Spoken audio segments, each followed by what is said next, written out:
जय श्री राम। दोस्तों, आज के इस वीडियो का आरंभ हम करेंगे राजा ययाति के संग। चंद्रवंश के एक बहुत ही सुंदर और पराक्रमी राजा हुए राजा ययाति। जब राजा ययाति के विवाह का समय आया तो उस दौरान शुक्राचार्य, जिन्हें हम असुरों का गुरु भी मानते हैं, उनकी पुत्री देवयानी के साथ इनका विवाह तय हुआ।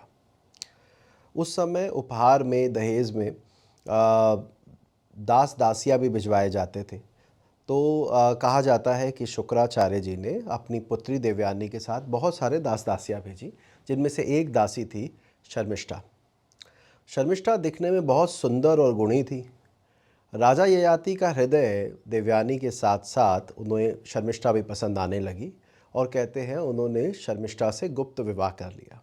जैसे ही देवयानी को इस विवाह का पता चला तो बहुत गुस्से में उसने आकर अपने पिता को ये सूचना दी कि मेरे पति ने दासी शर्मिष्ठा से विवाह कर लिया है। कहते हैं उस अवस्था में शुक्राचार्य जी ने राजा ययाति को श्राप दिया कि अब तुम जिस यौवन पे इतना इतरा रहे हो वो यौवन तुम्हारा क्षीण हो जाएगा और अब तुम बुजुर्ग हो जाओगे या वृद्धावस्था को प्राप्त कर लोगे। और कुछ हुआ भी ऐसा ही कि उसी क्षण से वो एक बूढ़े के रूप में परिवर्तित हो गए। अब यंग एज में बुढ़ापा जल्दी आ गया, कामनाएं मन में पूरी थी, तो वो सोचने लगे कि इसको क्या किया जाए, कैसे ठीक किया जाए। तो खूब उन्होंने मिन्नतें की और लोगों से पूछा और शुक्राचार्य से ही इसका समाधान पूछा। जब शुक्राचार्य का क्रोध शांत हुआ तो उन्होंने पूछा कि अब आपने जो श्राप दिया है उससे तो बहुत नुकसान हो जाएगा, बताइए किस प्रकार से इसको हम ठीक कर सकते हैं, कोई इसका परिहार है क्या। तो शुक्राचार्य जी ने कहा कि इस श्राप को तो वापस नहीं लिया जा सकता, लेकिन एक काम हो सकता है कि जब तुम युवावस्था में जिन पुत्रों को तुमने जन्म दिया है, अगर उनमें से कोई पुत्र अपनी जवानी तुम्हें दे दे और तुम्हारा बुढ़ापा ले ले, तो फिर ये संभावना है कि तुम ठीक हो जाओगे और तुम फिर चिरकाल तक युवा रह सकते हो। अब सोचिए, वो पिता जिसके 5 पुत्र थे और उन्होंने पांचों पुत्रों को बुलाया और उनको कहा कि मेरी ये कामना है कि मैं यौवन अपना बना के रखूं, युवा रहूं, और उसके लिए आप में से किसी को बलिदान देना होगा और अपना युवा या यौवन मुझे देना होगा, मेरी वृद्धावस्था लेनी होगी। कहते हैं कि उन 5 पुत्रों में से 4 ने स्ट्रेट अवे मना कर दिया कि हम वृद्धावस्था की पीड़ा क्यों भोगे जब हमारी वो अवस्था आई ही नहीं। लेकिन एक पुत्र जो बहुत ही आज्ञाकारी था, पुरु, ने इस चीज़ को स्वीकार किया और पिता आज्ञा के अनुसार उसने अपना युवा अवस्था अपने पिता को दे दी और उनकी वृद्धावस्था खुद ले ली। राजा ययाति को ये लगता था कि जितनी अवधि वो युवावस्था की नहीं बिता पाए बिकॉज ऑफ श्राप जो शुक्राचार्य जी ने दिया, उतनी अवधि वो अच्छे से देख लेंगे और उसके बाद वो वृद्ध होने के लिए तैयार हो जाएंगे। लेकिन वो युवा अवस्था का मोह वो छोड़ नहीं पाए और काफ़ी हज़ारों सालों तक वो युवा रहे। कहते हैं अंत में उन्हें इस चीज़ का आभास हुआ कि ये सब चीज़ें जितने भी काल तक रह जाए उसके बाद भी मेरा मन शांत नहीं होगा। मैं जितनी भी अपनी कामनाएं पूरी कर लूँ उसके बाद भी मेरा मन शांत नहीं होगा। और जब उन्हें ये समझ आया तो उन्होंने पुरु को बुलाकर पहले तो पुरु को उसकी युवावस्था वापसी करी, साथ ही एक बड़ा अच्छा श्लोक दिया जो अभी स्क्रीन पर आपके सामने दिख रहा होगा। उनका ये कहना था कि कामनाओं की पूर्ति के लिए जितना आप उसे पूरा करते चले जाते हैं उतनी कामनाएं और प्रबल होती चली जाती हैं। जैसे हवन कुंड में अग्नि को अगर आप घी से बुझाने की कोशिश करेंगे तो जितना घी डालेंगे वो उतनी और बढ़ेगी। उसी प्रकार कामना की पूर्ति होने पर और नई कामनाएं उत्पन्न होने का योग बनता है। ये समझ उनको आया और वो जो कामांध हो गए थे, काम में अंधे हो गए थे, उससे बचते हुए उन्होंने वो अपने बेटे को उनकी युवावस्था लौटाई, उसे राजा बनाया और खुद वानप्रस्थ पर निकल गए। दोस्तों, इस कथा से हमें पता लगता है कि कामना पूर्ति के लिए जब हम बहुत ज़्यादा पागल हो जाते हैं, अपनी डिज़ायर को कंप्लीट करने के लिए, उसको उस अपनी विश को फुलफ़िल करने के लिए जब हम बहुत ज़्यादा प्रयास करते हैं तो उस अवस्था में कई बार हमसे बहुत गलतियाँ होती हैं। यही है वो काम वासना जिसका स्तर बढ़ने पर मनुष्य दुखी हो जाता है, दुखी रहता है। आज के इस वीडियो में हम इसको समझेंगे कि कुंडली में कैसे देखा जाता है, इसका लेवल क्या होगा, किस चीज़ को लेके आप में काम वासना रहेगी और उसकी पूर्ति की या उसके उपाय क्या हैं जिससे कि ये परेशानी आपकी दूर हो सके। तो और विलंब नहीं करते हैं, आरंभ करते हैं। आज की यात्रा।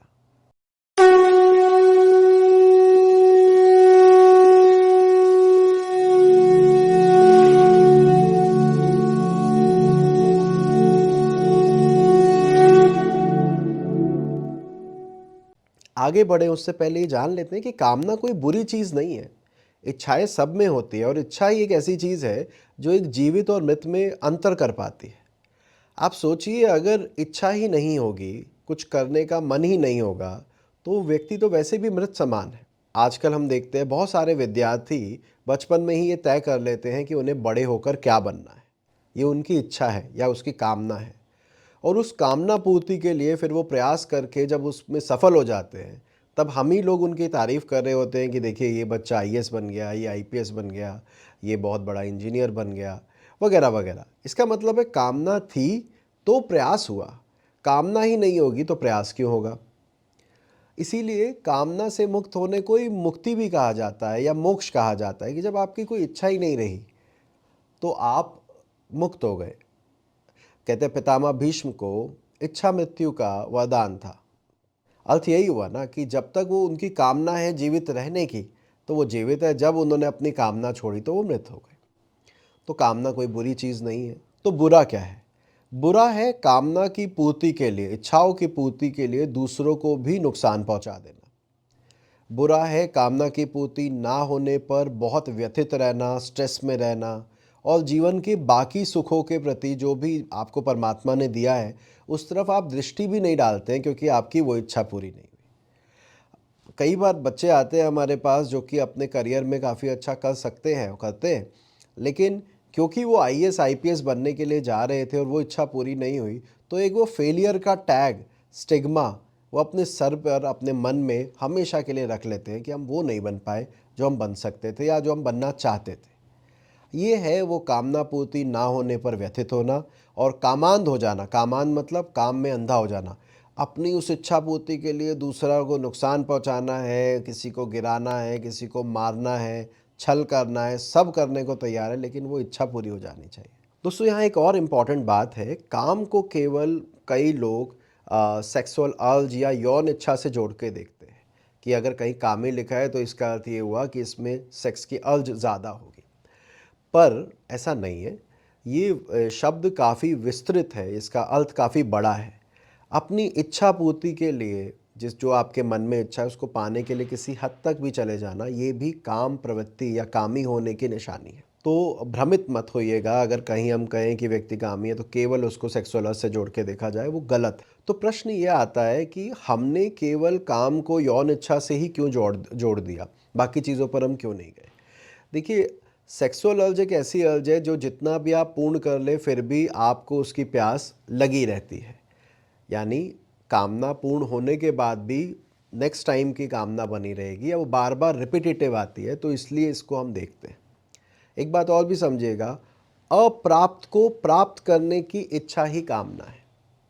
मैं दोबारा दोहराता हूँ, जो चीज़ आपके पास नहीं है उसको प्राप्त करने के लिए प्रयास करना, उसकी इच्छा रखना ही कामना है। और जिस व्यक्ति में इसकी ये कामनाएं बहुत तीव्र होती है, जिसके लिए सब कुछ दांव पे लगा देते हैं, वो व्यक्ति कामी है। अब समझते हैं कुंडली में कैसे देखें कि व्यक्ति कामातुर होकर दुखी रहेगा, परेशान रहेगा या समाज को नुकसान पहुंचा सकता है। तो सबसे पहला और सबसे सिंपल तरीका क्या है? इच्छाएं किसको होती है? जातक को होती है, यानी मुझे होती है। मैं कौन? मैं हूँ लग्न। कुंडली में जो अपर मिडल बॉक्स होता है वो आपको इंडिकेट करता है। अब ऐसी स्थिति में लग्न का स्वामी, जो भी लग्न में राशि लिखी है उसका अधिपति, जिन भावों को देखे तो उन भावों को सही करना या प्राप्त करने की इच्छा जातक में रहती है।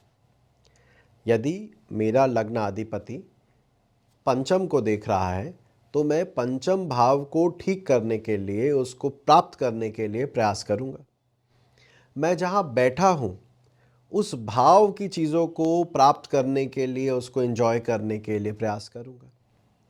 तो एक तो लग्नेश जिन भावों में बैठा हो और जिन भावों को देख रहा हो उन भावों पर फोकस करें। दूसरा, लगन में जो ग्रह बैठा है वो किस भाव का अधिपति है उसका भी विचार करें कि ये किन भावों का अधिपति है। उन भावों को आप कहीं लिख लें, उन भावों से क्या क्या देखा जाता है उसको लिख लें। आप देखेंगे कि व्यक्ति उन भावों को प्राप्त करने के लिए या ठीक करने के लिए प्रयासरत रहेगा। इसमें कोई बुराई भी नहीं है। आप अगर अच्छे भाव को देख रहे हैं तो आप अच्छे भाव को प्राप्त करना चाहते हैं, आप अगर बुरे भाव को देख रहे हैं तो बुरे भाव की भी नेगेटिविटी को कंट्रोल करने की कोशिश करना चाहते हैं। तभी कहा जाता है कि लग्नेश की दृष्टि तो अमृतमयी है। लगन का मालिक जहाँ देखेगा उस घर के लिए अच्छा ही करेगा, अच्छा करेगा और उसकी इच्छा भी रहेगी। इंटेंशन यही है लग्नेश की कि उस घर की प्राप्ति मुझे करनी है, उस घर को ठीक करना है मुझे। परेशानी कहाँ आती है? परेशानी तब आती है कि लग्नेश जिस भाव को देख रहा हो वो भाव कमज़ोर हो, वो भाव का स्वामी कमज़ोर हो। अब आपकी इच्छा तो है कि मुझे एक ठीक करना है, लेकिन वो ठीक होने के लायक ही नहीं है, वो दिख रहा है वो ठीक हो ही नहीं सकता। तो ऐसे में वो इच्छा पूर्ण ना हो पाने की संभावना बहुत प्रबल हो जाती है। आशा करता हूँ आप मेरी बात समझ रहे होंगे। मैं दोबारा दोहराता हूँ, लगन का स्वामी जिस भाव को देख रहा है, यदि उस भाव पर और पाप ग्रहों का प्रभाव है, भावाधिपति अफ्लिक्टेड है, नीच का है, अस्त है, तो आप ये कहेंगे कि उस भाव की इच्छा जातक में बहुत है, उसको प्राप्त ज़रूर करना चाहता है पर वो मिल नहीं पा रहा है, वो चीज़ पूर्ण नहीं हो पा रही है, अपूर्ण कामना है। एक तरह से आप इसको ऐसे सोचिए। इसी तरह लग्न में जो ग्रह बैठा है उसके जो दो भाव हैं, कहने का अर्थ ये है कि लग्न में जो ग्रह बैठा है उसकी जो दो राशियां हैं जिन भावों में आई, उन राशियों पर ध्यान दें कि उनमें से पीड़ित राशि कौन सी है, किस पर पाप ग्रहों का प्रभाव ज़्यादा है। जिस पर है तो उसको लेकर भी एक टीस, एक मन में इच्छा, एक उसकी कामना बनी रहेगी। कामना होना मैंने फिर पहले भी बताया कि बुरा नहीं है। बुरा क्या है, उसको प्राप्त करने के लिए आप प्रयास छोड़ ही नहीं रहे। अब अभी अगले नियम पर चले उससे पहले एक बात और बता दूं, अभी प्रयास करना कौन नहीं छोड़ता है? कौन सा ऐसा ग्रह है जो लगातार प्रयास करने में इच्छुक है, या उसको कह लीजिए कि उसको शौक है, कि उसका स्वभाव ही वही है? तो उसमें एक बड़ा नाम आता है मंगल का। यदि मंगल लग्नाधिपति है और वो किसी भाव पर दृष्टि डाल रहा है और वो भाव और किन्हीं कारणों से पीड़ित है, तो आप लगातार प्रयास भी करते रहेंगे और वो कहते हैं ना कि एक तरफ से आप भरे जा रहे हो, दूसरी तरफ से वो खुला हुआ है और वो सब कुछ निकले जा रहा है, ड्रेन आउट हुए जा रहा है। तो वो हो जाता है कामांध हो जाना। इसी प्रकार बुध शुक्र भी कहीं ना कहीं ऐश्वर्य, भोग और उसको एंजॉय करने के गुणधर्म उसमें आते हैं। तो अगर शुक्र बुध भी लग्नेश है और उस कंडीशन में वो किसी भाव को देख रहे हैं और भावाधिपति या भाव वो पीड़ित हो जाता है, तो भी आप उसके प्रयास को लेके, उसकी टीस को लेके दुखी रहते हैं। इसके साथ एक और इम्पॉर्टेंट प्लैनेट है चंद्रमा। चंद्रमा मन का कारक है। चंद्रमा जिस भाव में बैठता है उस भाव के साथ आपके संबंध को प्रगाढ़ कर देता है।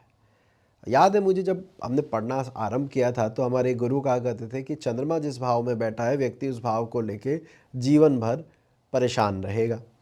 हमारे दिमाग में सवाल आता था, चंद्रमा तो नैसर्गिक शुभ ग्रह है, ये क्यों खराब करेगा, इसको तो अच्छा फल देना चाहिए।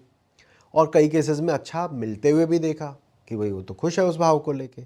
तो पता चला कि चंद्रमा जिस भाव में बैठा है, अगर वो भाव अधिपति बली है या वो भाव में जान है, तो उस भाव के गुणधर्म आप इंजॉय करेंगे, क्योंकि मन है चंद्रमा जो इंजॉय करना चाहता है, वो भाव बली है तो उस भाव के शुभ फल को आप इंजॉय कर रहे हैं। लेकिन अगर भाव का स्वामी कमज़ोर है या इवन चंद्रमा भी कमज़ोर है, तो हम कहते हैं उस भाव को लेके मन में टीस रहेगी। तो वो गुरुजी वाली लाइन कि चंद्रमा जिस भाव में बैठता है वो भाव की वजह से जहाँ तक परेशान रहता है, ये तब सही बैठ जाती है जब वो भाव के अधिपति में जान ना हो या चंद्रमा में जान ना हो उस भाव को एंजॉय करने की।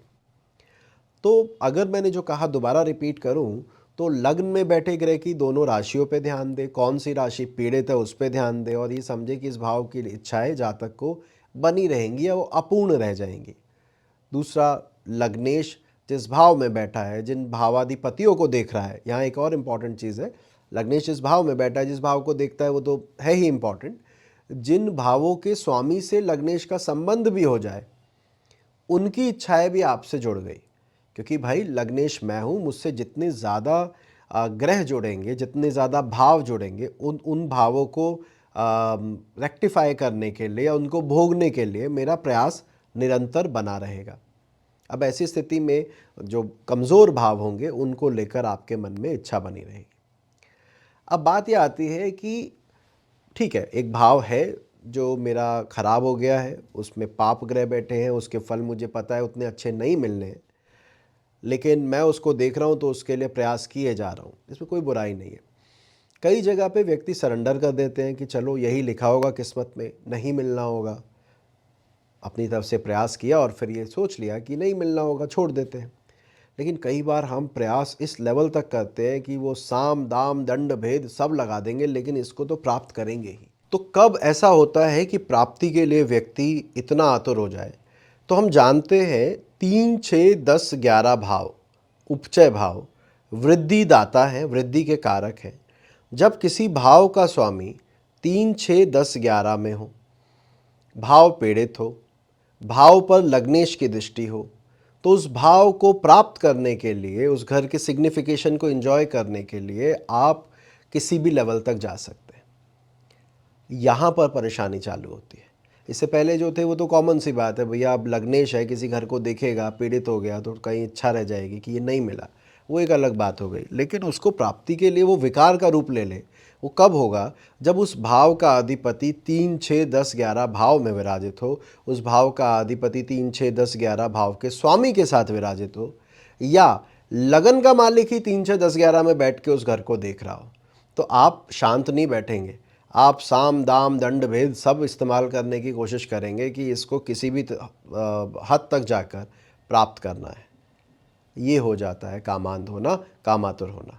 अभी कुछ कुंडलियों के माध्यम से समझते हैं, फिर कुछ और योगों पर भी बात करेंगे कि इसको कैसे देखना चाहिए। अब इस पत्रिका पर ध्यान दें, ये पत्रिका है कन्या लगन की, और लगन का स्वामी लाभ भाव में बैठा है वक्री होकर और शुक्र के साथ।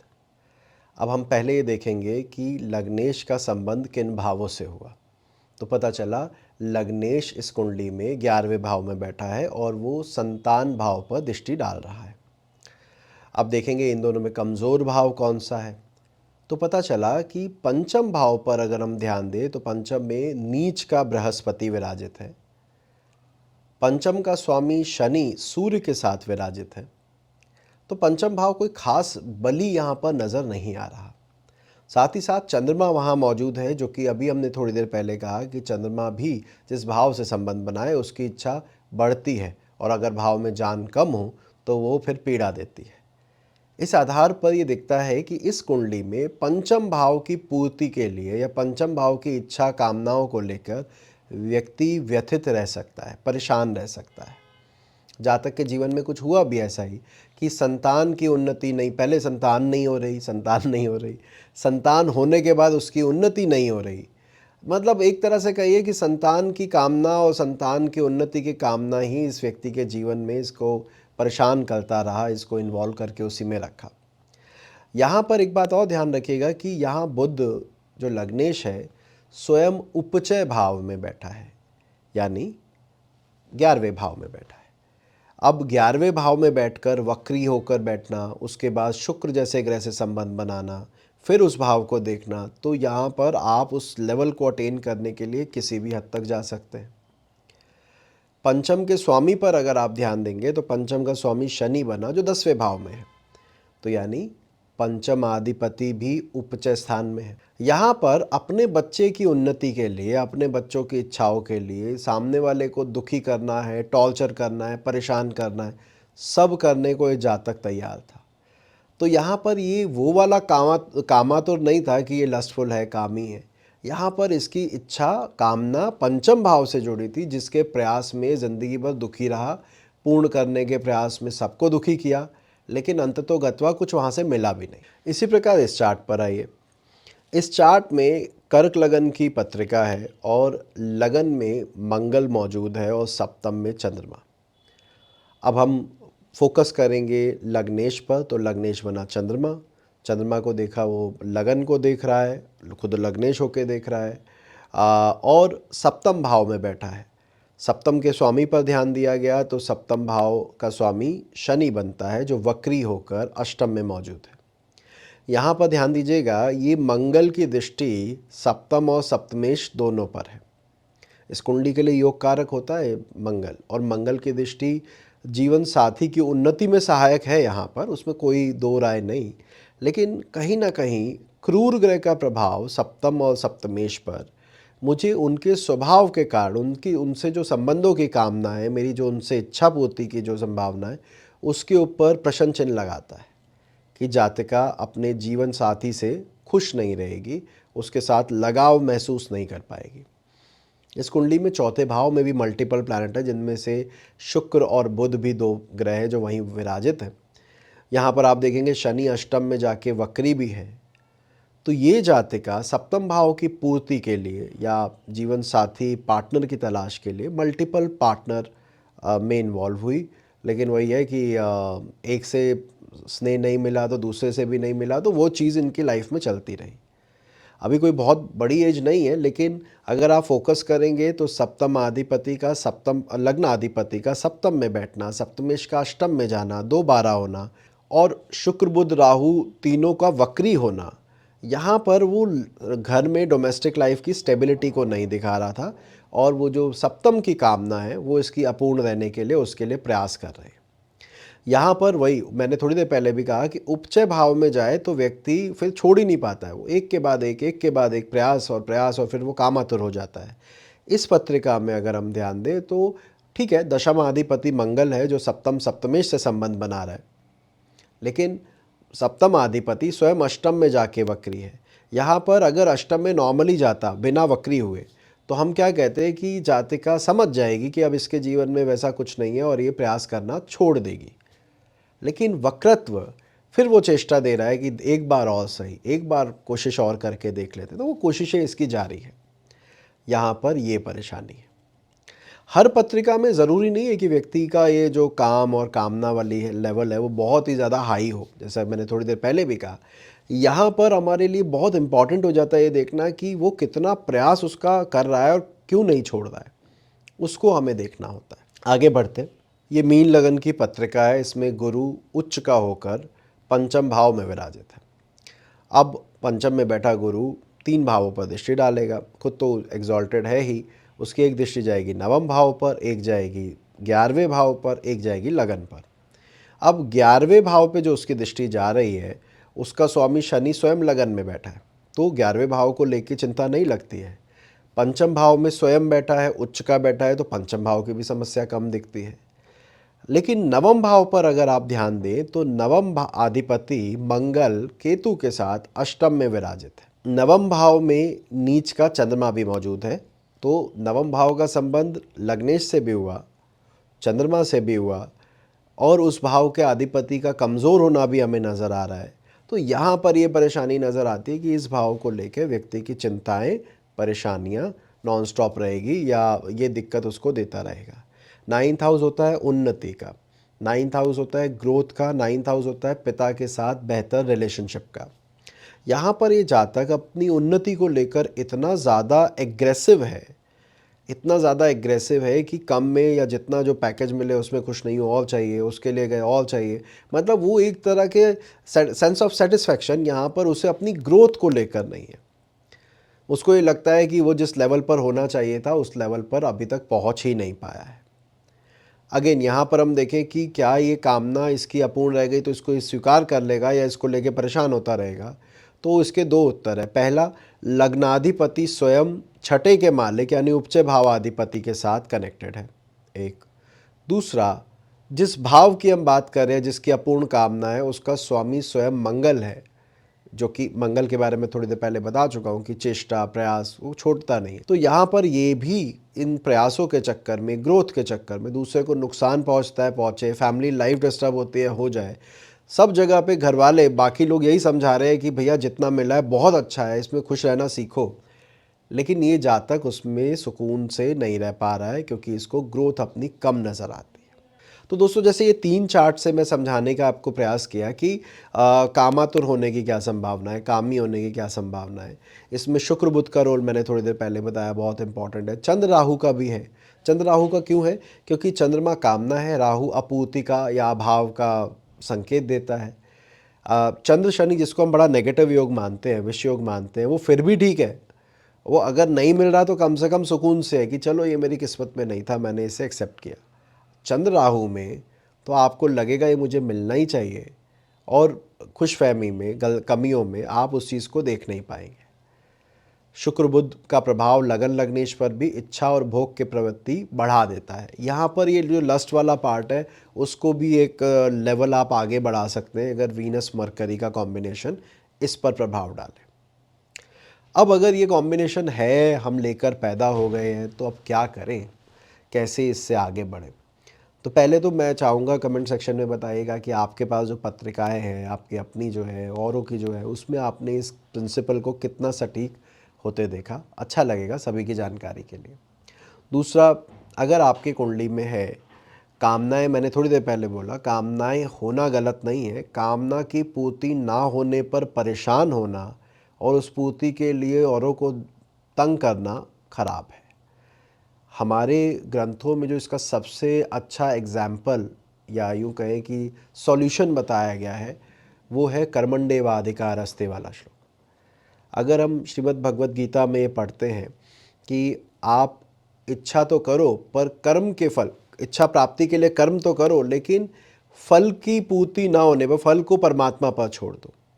मैं दोबारा दोहराता हूँ, इच्छा प्राप्ति के लिए कर्म करना हमारे हाथ में है। अगर मैं पैसे वाला बनना चाहता हूँ तो उसके लिए कर्म करना मेरे हाथ में है। मुझे उस भाव की प्राप्ति के लिए प्रयास करना है तो मुझे वो प्रयास करना चाहिए और कर्म करने चाहिए, उसमें कोई बुराई नहीं है। केवल वो फल प्राप्त ना हो तो ये मान लेना चाहिए कि ये मेरी किस्मत में नहीं था, उसके बाद व्यथित नहीं होना चाहिए। जैसे भगवान श्री कृष्ण ने कहा कि कर्म तो करो, इच्छा पूर्ति के लिए प्रयास तो करो, लेकिन अगर फल नहीं प्राप्त होता या फल के लिए फल नहीं मिला तो व्यथित हो गए, वो मुझ पर छोड़ दो। तो कर्म करने का अधिकार हमारा है, उसके लिए हमें करना चाहिए। मैं तो पहले यही कहूँगा कि अगर आपको लगता है किसी भाव को लेके आपकी इच्छाएं नहीं छूट रही है तो भगवद गीता का रेगुलर पाठ आपके लिए बहुत सहायक है। और इस बात को समझ लीजिए कि हमारे हाथ में इच्छा प्राप्ति के लिए कर्म करने तक ही हम सीमित हैं, और उसके बाद का जो भी परिणाम है वो प्रभु ने देना है, तो हम खुश रहेंगे। एक, कामनाओं की पूर्ति में इतने अंधे नहीं हो जाना कि बाकी चीज़ों का आनंद और भोग ना लें। जैसे परिवार के साथ समय बिताना, संतान के साथ समय बिताना, बड़ों के साथ, अपने साथ समय बिताना, इन सब को भी उतना ही ध्यान दें जितना किसी एक कामना पर आप फोकस कर रहे हैं। क्योंकि जैसा मैंने कहा, मैंने कई लोगों को वो जो अपूर्ण कामना है उसके पीछे पागलों की तरह भागते देखा है, और जो चीज़ें उनके पास है उसको नेग्लेक्ट करते देखा है। तो इसके लिए बेस्ट ये रहता है कि आप अपने जीवन को बाहर से देखें, कि दर्शक की तरह देखें कि इतनी सारी चीज़ें मुझे मिल चुकी है, इसकी कामना है, प्रयास जारी है, परमात्मा ने इच्छा की तो दे देंगे। एक और चीज़ जो इसमें बहुत फ़ायदा देती है वो है मेडिटेशन, ध्यान मग्न हो जाना। भगवान शिव की आराधना बहुत अच्छी बताई गई है। आपको पता होगा कामदेव को उन्होंने भस्म कर दिया था, कामनाओं से रहित कर दिया था, या वो व्यक्ति भगवान शिव के लिए आप कह सकते हैं कि वो सभी कामनाओं से रिक्त हैं। तभी इस तरह के वेशभूषा में और इस तरह के जीवन को जी रहे हैं जिसमें कोई कामना ही नहीं है। तो काम रहित होने के लिए भगवान शिव की आराधना बहुत अच्छी है, मेडिटेशन बहुत अच्छी है, जो चंद्रमा को भी मजबूत करती है, आपकी इच्छा शक्ति को भी प्रबल करेगी, साथ में परिणाम ना मिलने पे दुखी होने से भी आपको बचाएगी। एक और चीज़ जो आप कर सकते हैं वो है विष्णु सहस्त्र नाम का पाठ। क्यों विष्णु सहस्त्र नाम का पाठ? देखिए, भगवान विष्णु को मायापति कहा गया है। आपको भोग में लिप्त करने के लिए जो माया आसपास फैली है उसके स्वामी भगवान विष्णु स्वयं है। तो अगर भगवान विष्णु को, मायापति को याद किया जाए तो माया का प्रभाव कम हो जाता है, इच्छा कम हो जाती है, सीमित हो जाती है। ये क्वालिटी देखने को मिलती है। ये कुछ उपाय हैं जिन्हें करने से जो काम का विकार है, इच्छा पूर्ति ना होने पे जो नुकसान होता है उसको आप सीमित कर सकते हैं, कम कर सकते हैं। और बाकी एक इम्पॉर्टेंट चीज़ ये हो जाती है कि परेशानी का पता होना ही परेशानी के ठीक होने का पहला कदम है। अगर हमें यही नहीं पता कि हमारी कुंडली में या हमारे चार्ट में क्या दिक्कत है, किस भाव को लेके परेशानी आ रही है, तो ठीक होने की संभावना ही ख़त्म हो जाती है। तो वो आज हमने आप लोगों के साथ डिस्कस किया। आशा करता हूँ ये कंटेंट अच्छा लगा हो, मज़ा आया हो, सीखने को मिला हो। यदि हाँ तो वीडियो को लाइक करना मत भूलिएगा। यदि आप इस चैनल पर नए हैं और ज्योतिष संबंधित और जानकारी चाहते हैं तो आप इस चैनल को सब्सक्राइब कर सकते हैं। मिलते हैं अगली बार किसी और विकार के साथ। अभी के लिए इतना ही। जय श्री राम।